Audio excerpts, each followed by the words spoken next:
for September 27th, 2016. Could we please have a roll call? Mark Berry. Present. John Morrison. Present. Ian Taylor, present. Julie Gottshaw. Present. Richard Haag. Here. Bill Hood. Present. Lynn Ryder. Present. Okay, we have a quorum and we will begin.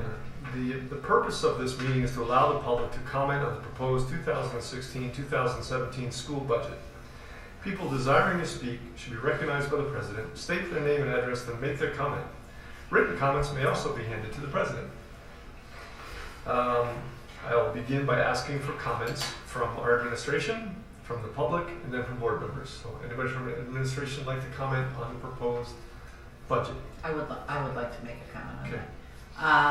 I would remind the audience that we have been working on the budget you probably since the end of March for spring break. We brought things back and forth amongst ourselves. You saw it in June and approved the tentative budget. We talked about it then. In August, Dr. Rubenstein, for his internship project, was very eloquent in presenting the tentative budget to you again. And John, you told me you did a good job. So he discussed it. We answered questions that night. Jay has been involved throughout the whole process. We continue to tighten up the budget. So Jay will be presenting the final budget for approval to go into the state today.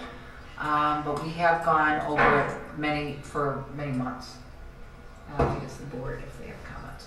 Does Jay want to go through Do you want a the light version of It's this? I He's just doing have it a now. brief presentation with the highlights, and then if you have any questions, you can answer those. And it's important to know that Jay is going through the presentation now. When you get to the approvals, you'll just be approving it. So now's a good time to answer the questions. Right.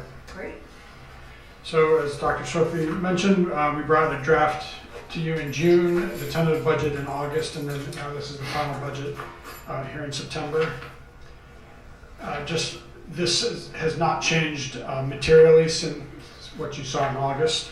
Just some minor tweaks as we got new information as the year has progressed. We still have a balanced operating budget. We're showing some losses in transportation and IMRF funds. Those are intentional to spend down fund balance. We're offsetting that with surpluses in the education fund, and net operating funds were balanced. And then capital projects fund is the spending of the remaining bond money and the fund balance on the middle school project. Jay, just for the purposes of our huge audience at home, to be clear, and correct me if I'm wrong, but this budget is allocating the funds that we've already collected based on the prior levy. That is correct. The 2015 levy is collected in June and September, and that is revenue for this budget. So we've collected 80% of it so far, but the amount is known with pretty high certainty. Looking at revenue, we're for operating funds, it's a slight increase of about 1%. This is due mostly to local property taxes increasing by a little bit over 1% based on the CPI and new property. And we've moved state aid to capital projects fund this year just to keep it out of operating funds because there's some concern as to whether or not it will continue in the future. So we're using that money basically for the capital projects that we're doing this year on the middle school. Debt service was scheduled to increase by about 60% this year, and that is reflected in our revenue stream. What's the cause for that service increase? It was a combination of the 2008 debt, just the maturities when they came due were scheduled to increase this year, and that was something that was approved way back in 2008. And then in addition, we issued some new non-referendum debt for the middle school, and the first payments came due this year. And just refresh my memory on the IMRF decline between years. What caused that? I'm just shifting revenue from that fund to another fund because the fund balance is very high. Oh, so it went up into the education side? Right, so the net was about 1%, and I'm just moving money from IMRF. I'm under levying in that fund so that I can start spending down some of the surplus money in that fund. because otherwise the only thing you're allowed to spend it on is IMRF pension, and we have more than enough there. Okay. Expenditures, salaries are going up about 4%. This is in line with the teacher's contract and also the raises that were given to support staff. Benefits are about 5%. This is due to a 2.5% increase in insurance premiums, and then the rest of the benefits are in proportion to salaries. So when salaries go up 4%, benefits go up 4%. So this is kind of an expected number. The 4% is due to the proportional benefits, like pensions and payroll taxes, and then the additional is due to the increase in insurance premium. You can see the big numbers down here. Supplies and capital are going up significantly. This is all spending on middle school. Whenever you move into a new building, there's a lot of expenses, furniture and appliances and things. So we're just, curtains and shades, we're furnishing the new building. And these are not expected to be repeated expenses. Dues and fees are about flat, and purchase services is a modest increase. This is how it is just broken out by fund. The majority of the increase is in the ed and O&M funds. For operating, it's a total of 8%, and then the non-operating funds, debt service, and capital projects are going up relative to last year by a total of 15%.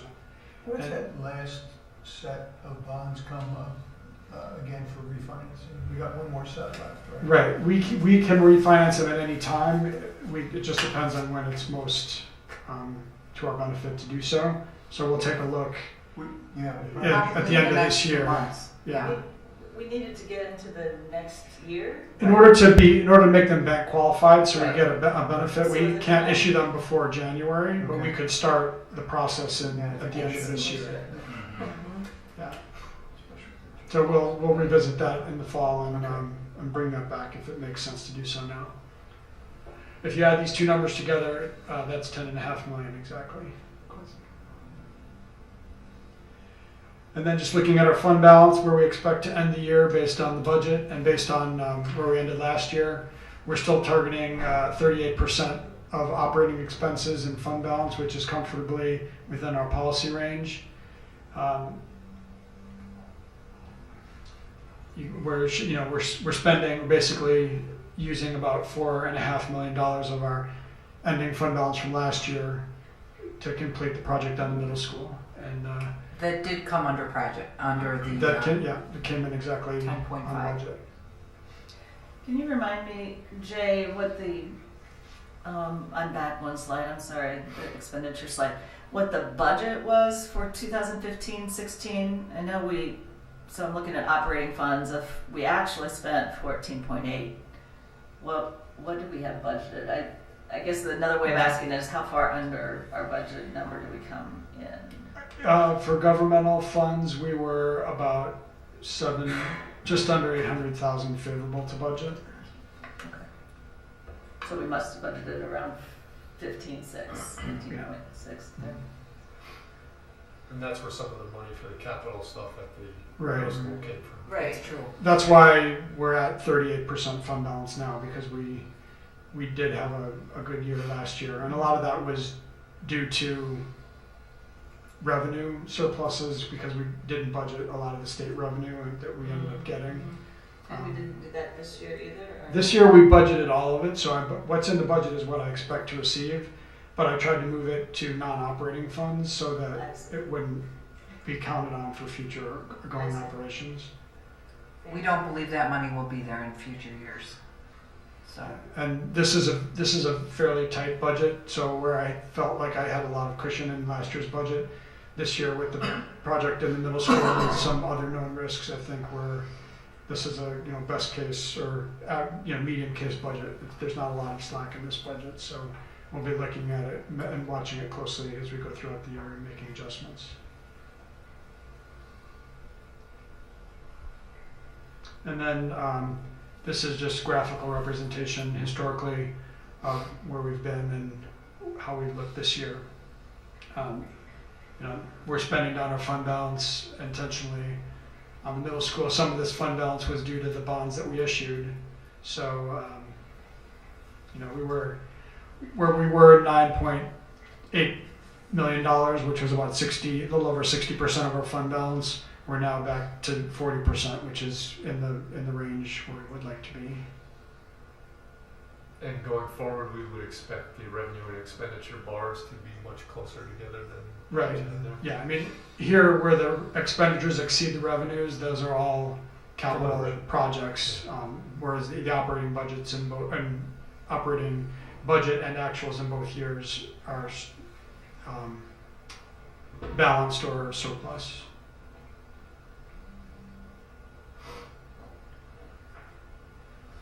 Okay. Anybody have any other questions? Thank you. Thank you. We also will ask for comments or questions from the public on this budget. Anybody would like to? Or from other board members? I think we might have exhausted that possibility.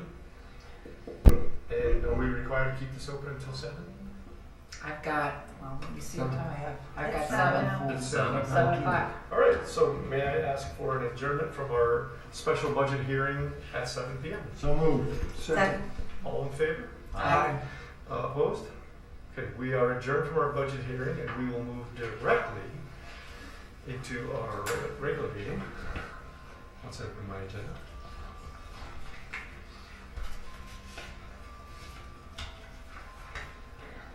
Okay. Thank you for coming. Welcome to the Lake Bluff School District 65 Board of Education regular meeting for September 27th, 2016. Can we have a roll call for this meeting? Absolutely. Just in case something may have changed since the last 2 times we did this. Mark Berry, Yes, I'm still here. John Rosen. I'm still here. Good to hear it. Leanne Charlotte also still here. Julie Gottschall. Yes. Richard Haag. Yes. Philip Hood. Yep. Susan Ryder. Present. Awesome. All right, all present and accounted for. We still have a quorum, and so now we're going to begin with our Pledge of Allegiance. So if you all please rise and join me. I pledge allegiance to the flag of the United States of America, and to the republic for which it stands, one nation, under God, indivisible, with liberty and justice for all. Thank you. And now we offer the opportunity for public comments. If anybody in the audience would like to address the board, please feel free to do so. If nobody is here to do that, we'll move on to offering the opportunity to the board to suggest an additional discussion item or a future agenda item. If anybody would like to offer up anything to get on our list of things to cover in the future, let us know. Not hearing any. Bless you. Bless you. Bless you. Noted. We'll move on to our reports. And is it an elementary school report? There are, and Margaret and Nate, if you both want to come up, you can talk. They're both going to talk a little bit about the beginning of school. Great. So Margaret Sinclair and Nate Blackburn. Good evening, everybody. We have had a great start to the year. It was a little later than expected, but I think what that did was it gave our teachers a ton of time to get ready for the students to come.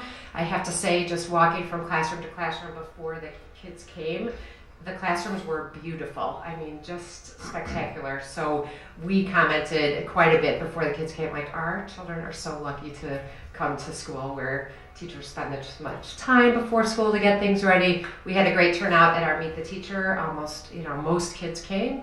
Also at our curriculum night, a really great turnout. Teachers were saying all but 1 or 2, which is really more than expected. Also just the fun highlights of the beginning of the year where kindergartners and preschoolers are coming to school for the first time. And it's always, I think, such a testament to our staff, how the students come to school with smiles. The very first day of school, we have so few kiddos who have trouble walking right in those doors. Probably my favorite time is watching the 5th grade buddies walk out the kindergarten students when they walk them out at the end of the day, and that's always a pleasure to see. So really, it's been a great positive start to the year. I keep reminding teachers we've just been in school for a couple of weeks. The shift to starting way after Labor Day makes it, they, I think, have a feeling of, I should be doing this already, or we should be doing that already, and we're just trying to remind everybody we got a little bit later start, and we're really on a great path, so it's been a fabulous start at our school. It was a pretty exciting start to the school year. So the most common reaction as folks have walked into the building has usually been this. and then when they close their mouth, at least the parents have said, I had no idea the extent, and it looks beautiful. And so it's been a real just joy. It's been so exciting to tour people through the building and welcome them to the building. And obviously it's been a long road that started well over a year and a half ago, maybe closer to 2 years. So wanted to thank the board for their support and making it happen, because it's been a really, really exciting time at the middle school.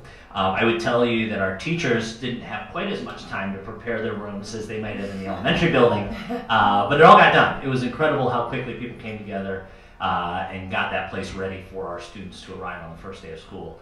And we're settling in, and we're learning all of how the new spaces are different, and we're implementing those in different ways every day, and really just enjoying it. The students have been the environment has changed, and they really love and are proud of their school. So it's been fun to see that.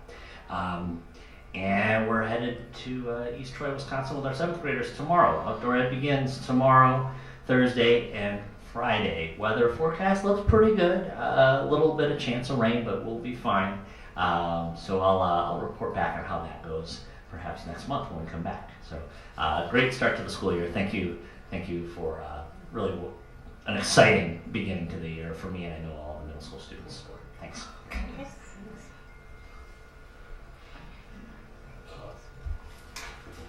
All right, thank you, Nate. Appreciate it. Do we have a PTO report? Eva Reyes? Don't see it.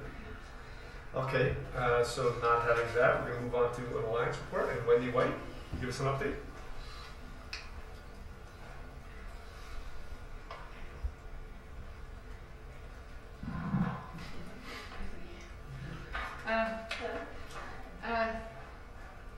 The school year has been it started like right away and getting the late start, which kind of go, and then the kids are loving the new middle school. Really, I walked in and was like, oh my gosh, like I want to be here. Like, can I just bring my laptop in and like sit there in the library and work for a while? Have a coffee, right? Yeah, I know. When is the coffee shop opening in there? It's amazing. I love it. Alliance had their first meeting, and we were going to meet in the library, and then that didn't happen because it's all configured for small groups, and we're bigger. So we were down in the cafeteria, which is beautiful, of course. We had a really great meeting, up to a good start. We were happy to welcome our new board members and talk about the new building. And our donors were so generous last year. We were initially just in discussions with Miss C about outfitting some practice rooms for the music department. And then when Dr. Sophie asked for the computers for the STEAM lab, we looked at our books and found that we had money for both. So we were really excited to be able to fund the desktop computers for the STEAM lab, and we're just waiting on an estimate or quote from Miss C for the practice rooms. Jay was very excited about that too, just so you know. Yes. Jay was a little excited. Yeah, so that really worked out. We were so happy to be able to not have to say no to anyone, and to see that the kids just hit the ground running. But one of my kids has started the STEAM program. The other one starts at another time, whatever. And they're really excited. They're doing the little Sphero things, which we happen to have at home, and we've only gotten so far learning on our own. And so they're programming them, and they're like figuring them all out, and it's just really been great. So we're looking forward to a good year and seeing what else. Oh, there is one. I'm saying, see what else we can give to the kids here. One of my kids did come home one day and said, "So, Mom, social studies." I'm like, "Uh-oh." The middle school social studies program has been pretty cool in the past. I sent the 3D printer. I was like, wow, social studies is cool. So I thought, no, well, what's he coming with me now? So he's, well, we did a discussion and talking about volcanoes. And we want to go see volcanoes. And, well, we can't really take a trip. And so someone said, what about virtual reality goggles? And then one of my boys pops up and says, well, my mom is president of Alliance. I bet she can get us for us. And I said, well, all right, well, hold on there. Yes and no. It doesn't really work quite that way. So talk to your friends and their parents. If they, donate to Alliance and we have the money, then if you put in, a grant request, then possibly some research has to be done. So they've been doing research and they're on it. They want this to happen. So I'd be curious to see if that comes to fruition. But the kids are pretty excited. I got some emails from parents saying, Wendy, what company do you work for that you're buying virtual reality goggles for all the kids? I'm like, oh no, yeah. Let's get some truthiness into this. That's not exactly how it works. So I'm trying to spread the word on that. So if you hear rumors about that, especially if you have like 6th graders, that Mrs. White is buying this stuff, that's not entirely. We so appreciate you doing that for us too, Wendy. I know, I'm pretty generous and I'm here for the kids.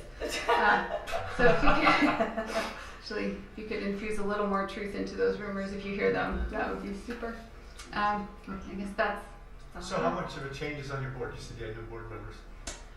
we have like 6 new board members this Wow, year. that's great. We had a big turnover. How many total again? We have 12. So half. Yeah. Yep. But we have it's a fun group. They're already like, oh, what can I do about this? And can I have the numbers for this? Can I do that? Can I do that? I'm like, yeah, go for it. It's an enthusiastic group, and that's exciting. Good. Yeah. Well, thank you for everything you do. Thank you for everything. We appreciate it. Especially the goggles. Yeah. And then now we're going to move on to item 6E. And Mr. Khan, you have an update on transportation? Yes. We had a few hiccups at the beginning of the year with transportation. Dr. Sophie and I met with Randy Olson and Ron March from Olson Transportation, and they came in and explained what happened, and it didn't impact just us, it impacted Lake Forest High School as well. They have a computer program that plans all their routes and sets all the route times, and they just received an update on the computer program, and there was an issue with the update. They've been using this program for the last 10 years, and it's always been fine, and there was a new software update that had a glitch in it, and the times kept changing, so he basically sent us the wrong times and didn't know it, and we had sent them out to parents, and then chaos ensued at all the bus stops for the beginning of school. So they apologized profusely and said they were working with the company and working on fixing it, and I think they've got things worked out. So I think this was kind of a one-time issue, and they're working on dealing with it. Assuming Lake Forest High School doesn't change its start time again next year. Right? Isn't that Well, part of the problem? I don't know that really was part of the problem. It was really their computer program. Yeah. Good. So. All right. Any questions? Thanks. Nothing from Dr. Rubenstein, right? And, I'm going to skip it. I've got nothing to add. And Dr. Sophie, do you have something? I actually have several quick items to bring up. As we talked about at the last meeting, October 11th is going to be our community open house for the middle school. And in reviewing our agenda items, as well as acknowledging that it is Rosh Hashanah, we are recommending that we cancel the October 11th committee of the whole meeting. And I highly recommend that you come to there's 2 different things on October 11th. There's going to be a structured tour for the community between 9:30 and 10:30 a.m. Structured tour, and I say that because the kids will be in session, so it's got to be controlled. And then between 5:30 and 7, we're having an open house. At 6:15, we're actually having a ribbon cutting. That's new. We're doing that because we have to take pictures. There will be Our architect is submitting applications for some international awards due to the volume of work they've done in that building. So the time, can you say the times again? So, and it's going to be publicized highly after this meeting. Mhm. 9:30 to 10:30 is the structured tour Yep. with cookies and milk after that. And then from 5:30 to 7 is the open house. And during that time period, people can walk around and look. And then we're having the ribbon cutting at 6:15, and all the refreshments are going to be complimentary from White Architects. Oh, very cool. So it will be a highly publicized, and we encourage everyone to come over and take a look at the school. But unless I have vehement disagreement, I'd like to cancel the October 11th, the whole meeting. And that means then on the October 25th meeting that we will be having our beginning levy presentation. We have a quick presentation from our auditors. And we will have our park results. And our park results will be tied in with how we're doing with Board Goal 1. So if you're okay with that, that's what we're going to be doing with that. We are about 2 months away from the school board conference downtown. We booked 2 hotel rooms for board members. So if you're interested in going, I know Mark is going, let me know. There are 2 invitations that were at your seats today. One was from IHC and one was from Hodges. We are not obligating to anything today. I think we actually need to have a board discussion on that next month to talk a little bit about what this means and kind of tie it in with the ethics and how much that vendor can spend on each one of us, etc. So, but keep the invitations. We'll talk about those next month. Finally, I wanted to update you on a situation that I just became aware of yesterday. So I put this in kind of a surprise type thing. I'm going to be making a recommendation on this next month. Our Algebra 1 kids, which is our advanced and accelerated algebra for our kids at the middle school, Dr. Rubenstein and Mr. Blackmore worked in the fall to identify students for this class. Based on preliminary numbers, we decided to have only one section of Algebra 1. Typically, for the past 2 years, we've had 2 sections of this, making the remaining math classes a little bit larger. We were excited to be able to make the Common Core 8 classes smaller this year. The problem is that the new students that we've been getting, we have many more that have qualified for Algebra 1 in 7th grade. We even have new 6th graders who've qualified for this advanced 8th grade math class. So right now our numbers are, we've got 28 students in Mrs. Schantz's 7th grade class, and we have 32 students in Mr. Jackson's 8th grade algebra class. So our solution is to add to Janelle Carney's 0.8 to 0.9 for a cost of about $10,000. I have to get approval to do that because that changes our staffing plan.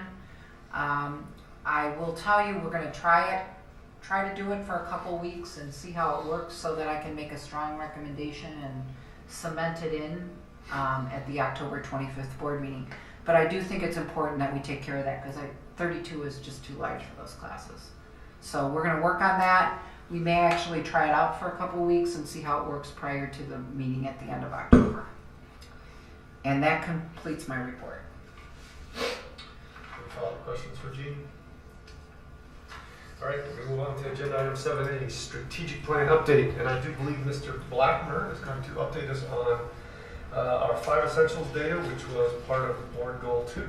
And before Nate does that, I want to make a couple comments. As you know, and I've shared this with you in board updates, Nate is working on his superintendent endorsement in the superintendent program. And this year he is considered my intern, so he will be doing all kinds of projects. And while Kevin normally presents on this, Nate is having his first major board update presentation, so we have to take it easy on him. You should ask a lot of questions. I would also share with you, and Amy Coons, if you could come up to the speaker podium, because here that's what we have to do. I need to introduce you to my other intern, because you will see her at meetings, and she may be co-presenting with this is Amy Coons. Amy is in Nate's class, and Amy and I worked for several years together in Palatine. She was my IEA Uniserve director when I was in Palatine. So I feel very lucky. You will see Amy, because when we talk about strategic planning tonight, Amy is going to be running our focus groups, and that would be considered for free because she's my intern. So you're going to see a lot of her. We're thankful that she's here, but I wanted you to know who she was today. So thank you, Amy. All right, Mr. Blackmer, go to it. All right, jump right in. Though I am excited about the ribbon cutting. Does that come with jumbo scissors? Yes, it does. Yes. And we'll tell you more about that. All right. We'll get on to we'll get on to the update here for Board Goal 2. And for many of you, you may remember this is sort of a review of a report that you've received before with the updated data from our most recent assessments. So we'll kind of go through things and remind you of anything that you might have forgotten about. But essentially, Board Goal 2 is optimizing the teaching and learning environment. The components of that include the alignment of curriculum vertically and horizontally, make use of assessment data, recruit, retain, recognize high-performing faculty and personnel, improve staff development offerings, and create emotionally and physically safe, healthy, sustainable, and high-quality learning spaces. So to kind of evaluate where we are in those areas, we're going to be looking at two sources of data. 5 Essentials, which is a survey that we have done for the last few years. I'll talk about that. And then also we'll look at our local professional development survey as well. Just as a sort of historical component, the 5 Essentials survey was first administered back in 2013. That was required by Senate Bill 7, and it looks specifically at 5 areas: effective leaders, collaborative teachers, ambitious instruction, supportive environment, and involved families. So just to be clear, the state of Illinois requires that we do these. That's correct. Once every 2 years. Once every 2 years. We do it every year. Yes, exactly. Overall, we do quite well. There's a lot to be proud of actually as we go through these results, and you'll get the chance to see this most recent result as compared to the previous 2 years as well. We looked first at effective leaders. You can see that in 2014 we started with a score of 53, moved to 59, and then most recently in 2016 we had that score of 51. Really not a great deal of shift in the areas of strength and opportunities for growth. What's the scale? So the scale is interesting. I've got the executive summary here because there's a lot of additional information that goes into this. But when you look at effective leaders, for example, it is a 0 to 100 scale, but then an average of a variety of components. And for effective leaders, that's program cohesion, teacher principal trust, teacher influence, and instructional leadership. So 0 to 100, does that mean we're half as good as we can be? That's how teachers are assessing us at this point, yes. So And Nate's going to explain a little bit about where we got that score. that's a good point of clarification. This is who is surveyed and So- who fills this out? So actually, it's teachers as well as parents and students. So it's a combination of all of those three. And in 2017, we had or 2016, we had enough respondents from all three of those groups. I believe in 2014, we did not for the parent component. So that was based on simply the teacher and the student responses. I'm just trying to get my hands around the scale a little bit, because if 100 is an A, 50 isn't really very good, and I'm just trying to understand what that means. Nate's going to get into that a little bit. Okay. It's an interesting tool. It certainly is, and I think part of why we're also sharing with you the results of our internal professional development survey is it also contradicts and contrasts some of the results that you see here in the 5 essentials. The areas that and we'll look at the other 4 in just a minute, but really the program cohesion and teacher influence was an area that did not score as well as some of the others when you average them out. Teacher principal trust was our highest of those 4 components within effective leadership.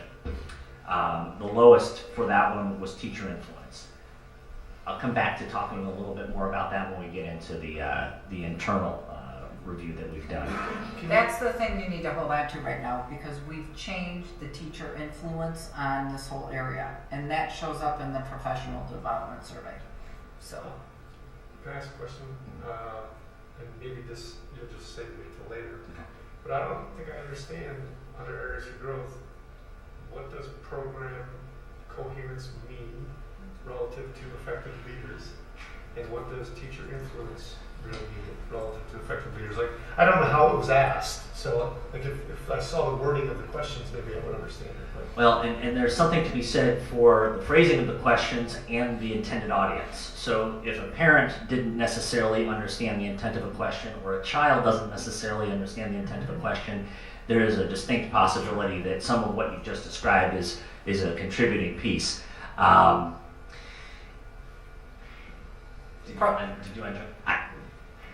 program coherence really means do we have scope and sequence for our curriculum? Do we, as we offer professional development, is it coherent? Is it helpful for our staff? When you've got teacher influence, which was the issue that we had here, teachers felt like we pretty much said, here's your professional development, this is what we're offering you. And then you're gonna see later on in the survey, we actually, per our strategic plan, started a staff development council. Here we're calling it professional development committee, where the teachers actually helped us set up the staff development. However, when it came to accounting for that, when we shared with the staff, hey, this is our staff development, teachers they were not used to taking accountability for being part of that decision-making process. And we did it at the end of the year, so they didn't have a whole lot of opportunity to go back and report back to their staff. So it appeared to the teachers that we dictated what their program and staff development was last year, when in essence, as we worked through, the staff was part of that decision-making process. It was a new process, and we had to talk through with the teachers and talk about, hey, if we make these decisions, we're all accountable for the decisions. So that's, and I think, Mark, your question for program coherence and teacher influence, the questions are asked of all 3 groups, and so if you don't understand the question, that's usually the answer also. So. are they asked the same way for all 3 groups? Like the kids get asked the same way? No, they're not. They're not. Let's see. They're different. So the program coherence, the 2 questions where the district sort of fell down. One of them was a question that said many special programs come and go at the school, and then the other one was we have so many different programs in the school that I can't keep track of them all. And there's a scale of strongly disagree to strongly agree, and so in all of the situations in both of those questions, still a majority agreed, with the statement, and we were good on those things, but not an overwhelming majority. So. Now, what this report doesn't show is how we compare to other schools in Illinois. I do have that data here. We're performing better than most schools in the state of Illinois. So it sounds to me like there's a coherence problem with Test. the test. it's still relatively new, Yeah. and perhaps you're correct. There's some challenges there. Now, when you look at some of our other areas, you'll see that we have some strong numbers, but we first have to get past this one. This is collaborative teachers. So in 2014, we were at 65, 2015, we were at 70, and last year, 2016, we had a score of 62. Now, if you look at those individual components, it's really just one area that brought our overall score down. And we'll come back to professional development. As I mentioned, we'll be looking at the in-house survey that we did. But At the end of the year last year. Right, at the end of the year. So there was some time that had passed between the 5 Essentials survey and our professional development survey. So this was done earlier in the year. And the feeling then was a fairly low number, so 32, whereas the rest of our numbers were 74, 70, 69. So that one low score did bring down our overall to 62. When you get to involve families, however, we perform very well. This most recent assessment showed us to be at the highest since we began in 2014, so 82. Really struggled to find an area for growth there. That's a strong performance, and we outperformed the rest of the state by a considerable margin in this area. And see, that gets to John's question about if we have 82, is that good on a scale of 100? We outperformed the majority of the state with this one, with an 82. That doesn't necessarily mean anything. Maybe the rest of the state stinks. Usually what that means is there's something wrong with the instrument. The whole state, John? Just the whole? Usually that's indicative of something wrong with the instrument. So. And then when you move to supportive environment, scores have always been strong, and they, again, were very strong this last year with a 96. We actually scored 99 in peer support for academic work, 99 in academic professionalism, 91 in safety, and a 94 in student-teacher trust. So an interesting sort of scope of scores in a tool that's still relatively new to us, but that's our 5 essentials data. So just one more quick. Go ahead, Phil. What questions contribute to safety? I feel safe in my school. Students report how safe they feel outside or around the school, traveling between home and school, in the bathrooms of the school, in the hallways of the school, and in their classes.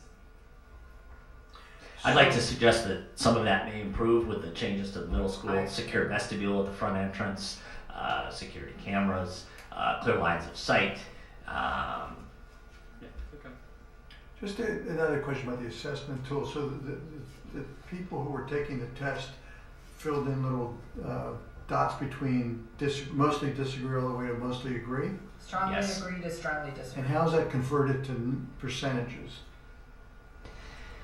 Because sometimes... That's detailed in the report. I can get that. Yeah, I can- Well, I'm just curious because sometimes you have these broad questions and they try to result in finite results, and that conversion gets muddled. And in this case, it appears to me that that's possibly what's occurred. Right.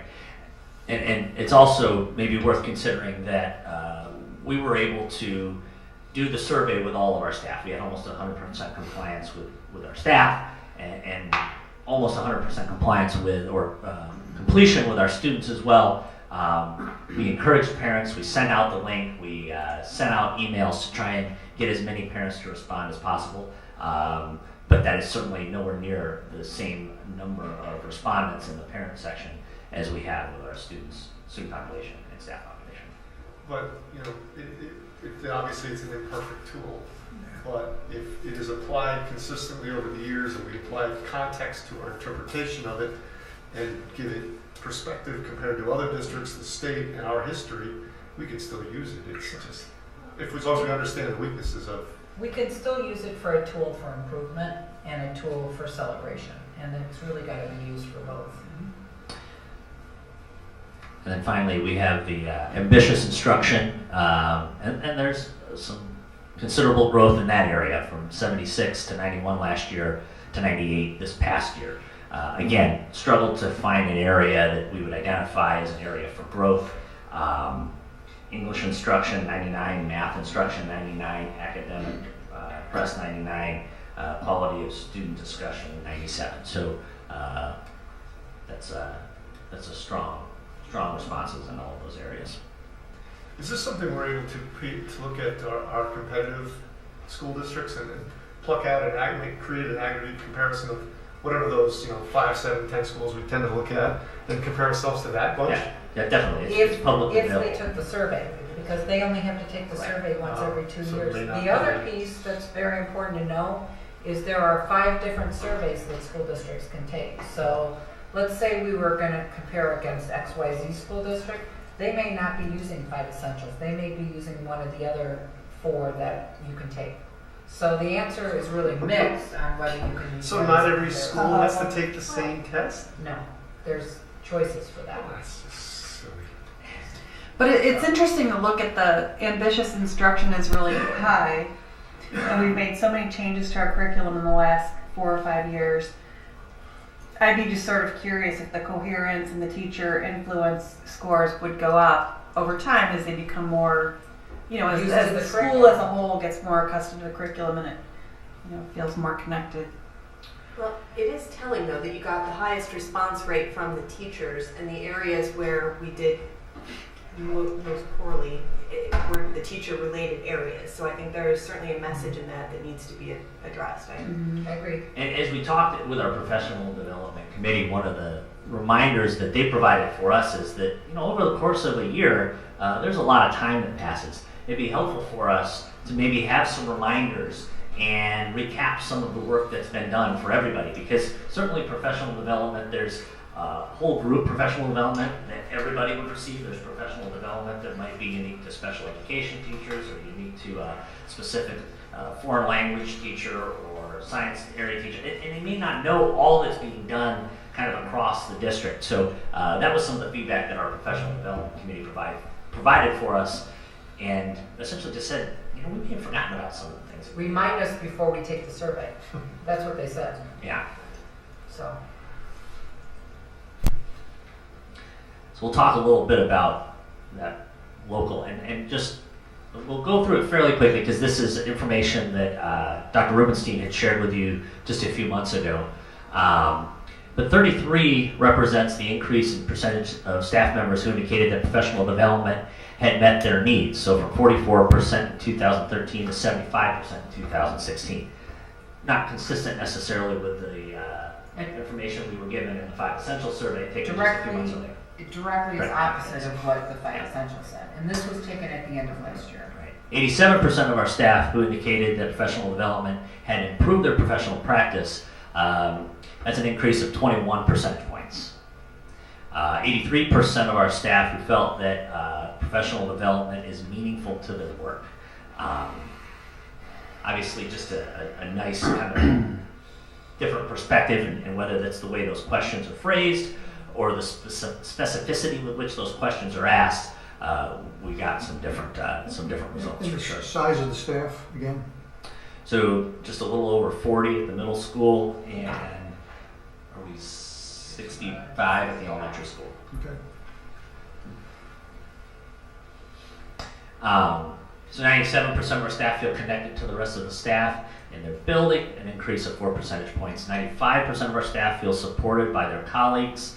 97% of our staff indicated that they felt a sense of collaboration among the staff, and 100% of the staff indicated that they had at least one adult who they could speak with if there's a problem. A nice little wordle there showing some of those common terms that were all mashed together in one sort of pictograph to show you the larger print words are those that appear most frequently in that survey. How long have we been administering this survey? Since 2013. Yeah.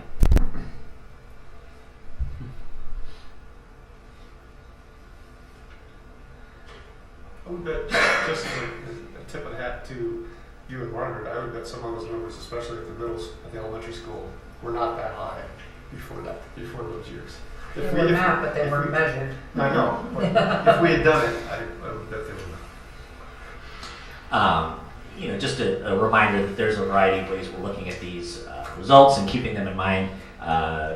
In particular, that professional development committee that we're working with now in its second year, and that was, I think, something to keep in mind. The first year that we rolled out kind of the professional development plan with the input from the teachers, we have a lot of go-getters on that committee, and in fact, some of the ideas that they really wanted implemented in that first year may not have necessarily been articulated in the way that we are doing it this year, simply because it was our first go-around with it. And so some of those professional development activities were new and different to the rest of our staff. I think we're learning now that communicating out in advance, during, and then following up afterwards is really a critical component, just to make sure that we're all on the same page with what staff needs and what they're looking for from their professional development. And I think that the survey that we did at the end of this past year helps to highlight some of that. Any questions on the professional development piece that we do locally, or the 5 essentials? Obviously, there's some concern about its validity, and we can work to get some more data as compared to the other schools that have taken 5 essentials in terms of comparable schools. Which are limited there too. So. Maybe, yeah. Do you feel like you have a good feel for what the teaching staff would like? I do. I think that the big component to that is their involvement. There's a committee of teachers representing both schools, and they're going back and speaking with the staff as well and seeking input from those that aren't part of that committee. I think that's a really critical component to our professional development efforts, and certainly both Kevin and Kelly are working very hard to make our professional development meaningful for the staff. And we're only starting our second year of that now. So. And the fact that we have it mapped out for the year, and somebody can look at the calendar and know exactly what's coming and when, there's a lot of appreciation and excitement for the training that's coming with the That's a big shift for us. And I think that what we're doing to prepare the staff for that shift is critical. Any other questions? Do we get to grade them? Yes. You can give me input and I'll share with Greg. Kevin got a grade, right after he finished. Feedback is important. Thank you, Mr. Blackburn. Thank you. And then Dr. Sophie is going to give us an update, an overview of Board Goal 3 progress. And man, am I glad I'm not doing my internship here. Really, Board Goal 2 and my discussion on that, Board Goal 3 and the strategic plan are all going to be handled in just one discussion. You had in your board packets some of the indicators that we've been looking at, and as I bring this to you every year, you know that our data's changed, the rules have changed, etc. But I want to, with Board Goal 2, just emphasize some of the things that Nate just talked about. Measure employee job satisfaction. I think you saw that in a variety of ways in what he just presented. Our recognition committee, this will be our 4th year for our recognition event, which we get rave reviews on. That's the end of the year. That's the end of the year. But we also have a district-wide employee recognition program now where we recognize, for instance, secretaries on Secretary's Day, principals on Principal's Day, etc. Develop and administer staff exit procedures and survey. I've been doing informal questioning of staff members as they leave, so we have that data. Initiate a staff development council. That's what we were just talking about, starting at 2nd year. Conduct a professional development needs assessment survey. That's the survey that we've been talking about here. Align professional development to the needs of the staff. That's what we've been talking about here. So if you look at Board Goal 2, the majority of this goal has been met, or we're close to. So you need to keep that in mind for Board Goal 2. As we look at Board Goal 3, which is laid out a lot nicer, by the way, we know that we have to prioritize the allocation of district resources in alignment with strategic goals. We're working on that, and that's actually one of Kevin's internship projects to work on with Jay, is develop kind of process and forms to do that. We've established our board policy that sets minimum and maximum fund balance. Again, in alignment with what I just talked about, we are setting up a process to evaluate our programs for effectiveness based on return on investment and intended outcomes. Strategic planning is one of those. A facilities plan that addresses but is not limited to safety, space, and land use. We can now look at that 20 to 25 year facility plan now that the middle school is done, and that's something we'll be bringing to you as a board to be working on in the next year. Establish metrics to monitor district financial health. We do that. We have a dashboard through ECRA that really needs to be cleaned up. Jay and I talked about that a little bit. We have a long-term comprehensive and prioritized plan to guide our spending. That's our strategic plan. And I will share with you, and one of the things we're going to talk about is strategic plan. It's really time to redo a strategic plan. And we need to talk about when we will do that because we've got board elections coming up. Finally, 75% of staff have access to trained curricular coaches. I think that was part of board goal too, by the way, that was run up on the other thing. We've got that. We've got reading coaches, enrichment coaches, etc. So when you look at these two goals, which these are the two that we're talking about tonight, we've met or we're close to meeting these goals. It's time in these two goal areas to look for developing a new strategic plan. When you look at board goal 1, which will be tying in with our park results, we've met those goals. Again, though, all the data has changed on what we collect to prove that, and that, again, needs to be changed. So the final goal then is board goal 4, which is communications, and I'll be updating all of you on that shortly. So when you look at our strategic plan, which I wanted to remind you all that we have, this beautiful little plan that we have, it's time. And my proposal for all of you is we have another discussion on it probably in November, but we actually start the strategic planning process in January, so it's done by the end of the school year. My belief is that we can handle it as an administrative team and as a board team by basically looking at the strategic plan we've got, making some tweaks, as well as gathering data from the community. And Amy is here, my free intern, who will be doing a lot of community interviewing. And we can bring our feedback from our community in and get a strategic plan in place, really without hiring anybody to do that. My suggestion would be we hire ECHA for the very end just to put it together in a nice, pretty document like this.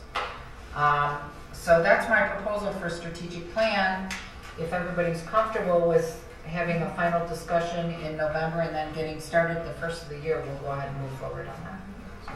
The only issue was, in the past there was the question with elections coming up, is this something you wait till after the election because of influence from new board members? But my recommendation to Jean was, since it doesn't look like we're really going to have much of that unless things have changed from what people have told already, most of us will be back. And no reason to stop.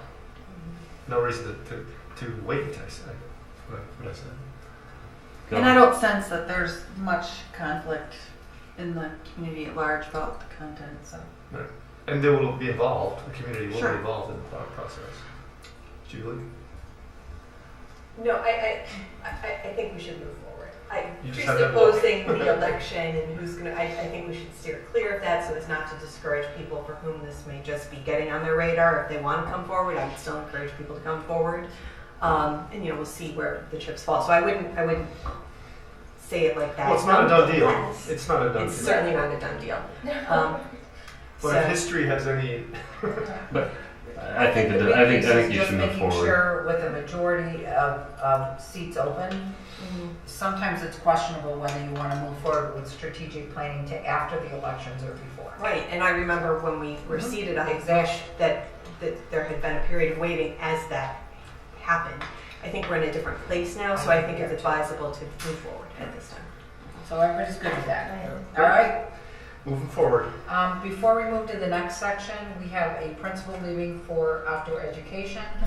We have another principal that has had a busy week at her school. We have a pregnant curriculum director. And so I would suggest that all of them are allowed to go home and do their homework. All right. Have a good night.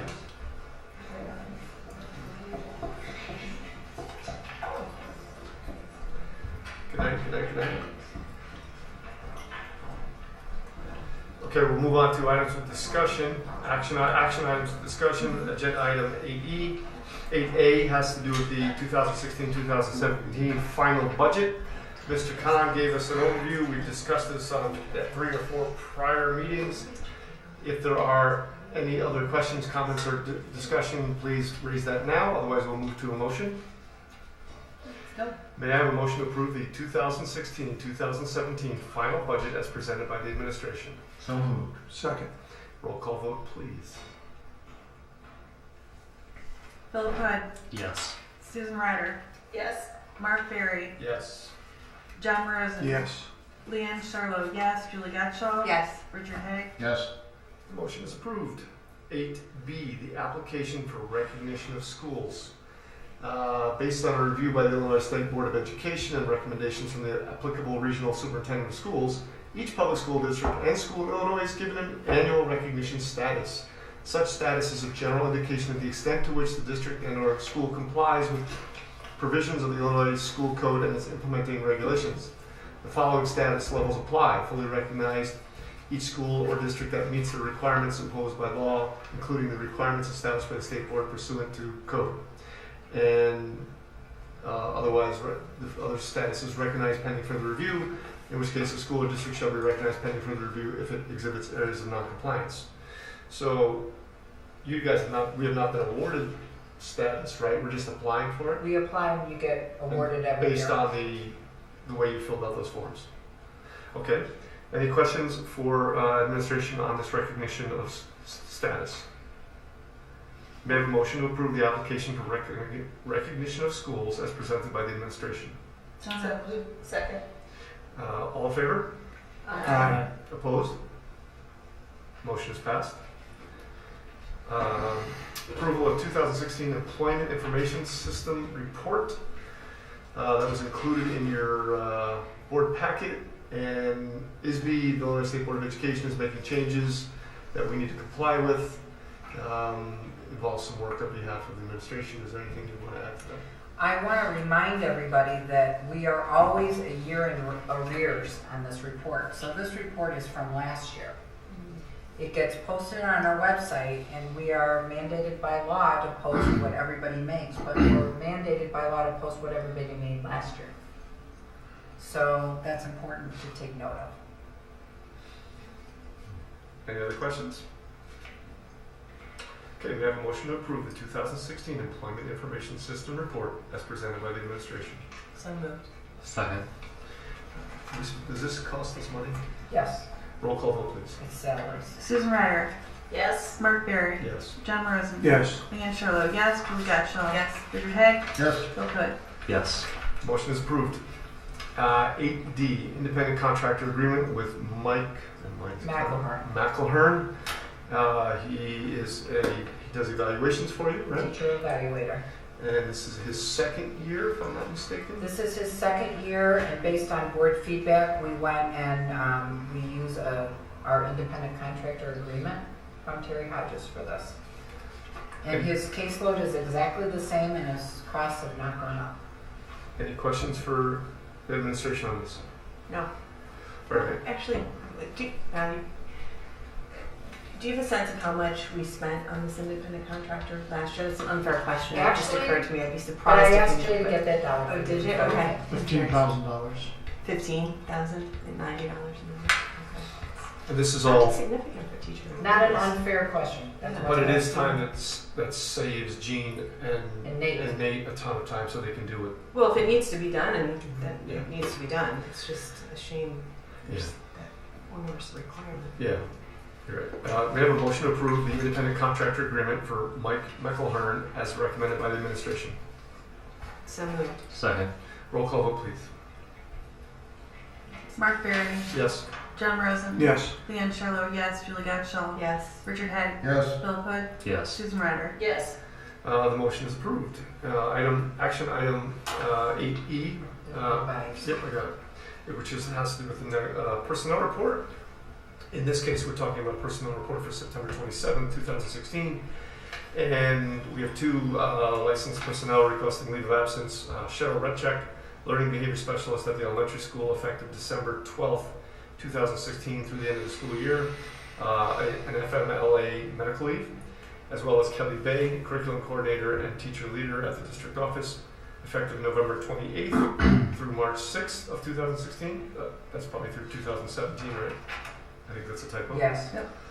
And for a FMLA medical leave. We also have two personnel issues in non-licensed, recommending to hire a Lindsay Coulter, teaching assistant at the elementary school, effective September 6th of 16. And is that who she's replacing? Replacing. Kazmar. And then Ann Roll, a teaching assistant at the elementary school, effective 9/28 of 16, replacing Jen Phillips. Any questions on any of these? May I have a motion to approve the personnel report for September 27th, 2016 as presented by the administration? So moved. Second. Roll call vote, please.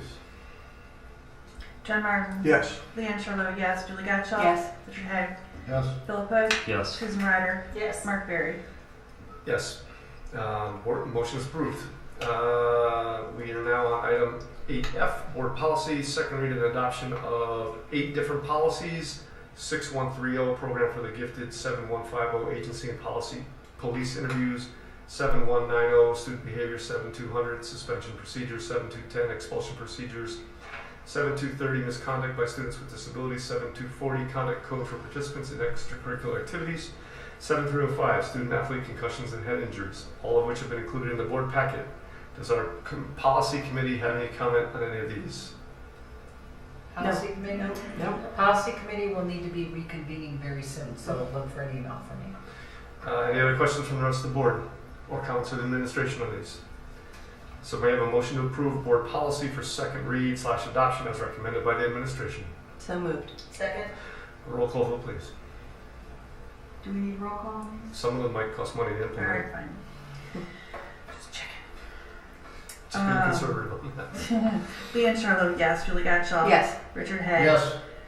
Philip Hood. Yes. Susan Ryder. Yes. Mark Berry. Yes. John Marsden. Yes. Motion's approved. Item 8G, which is our last action item, the consent agenda. This month's consent agenda includes the August 23rd, 2016 regular Board of Education meeting minutes, the September 16th, 2016 special meeting minutes, the August 23rd, 2016 regular Board of Education meeting minutes, the September 16th, 2016 special meeting minutes, our P-card report, our bills report, our interest report, and our treasurer's report. Would anybody like to see any of these pulled for further discussion? Otherwise, we will vote for them together. Okay. We have a motion to approve the consent agenda for September 27th, 2016 as presented by the administration. So moved. Second. Roll call vote, please. Julie Gottschall. Yes. Richard Haig. Yes. Philip Hood. Yes. Susan Ryder. Yes. Mark Berry. Yes. John Marsden. Yes. Motion's approved. FOIA requests, item 9, we did receive one FOIA request from Janice Snobridge regarding our intergovernmental agreement with the library. I think it took our staff 20 minutes or half an hour to put together a response. How long did it take you? About 20. Any other comments on that? No. I think it's worth it. Any public comment? Anybody like to address the board? Not hearing any. Any other comments from the board? Anybody need to say anything? That's adjourned. May I have a motion to adjourn at 7:56? So moved. All in favor? Aye. Opposed? Okay, we are adjourned. Thank you.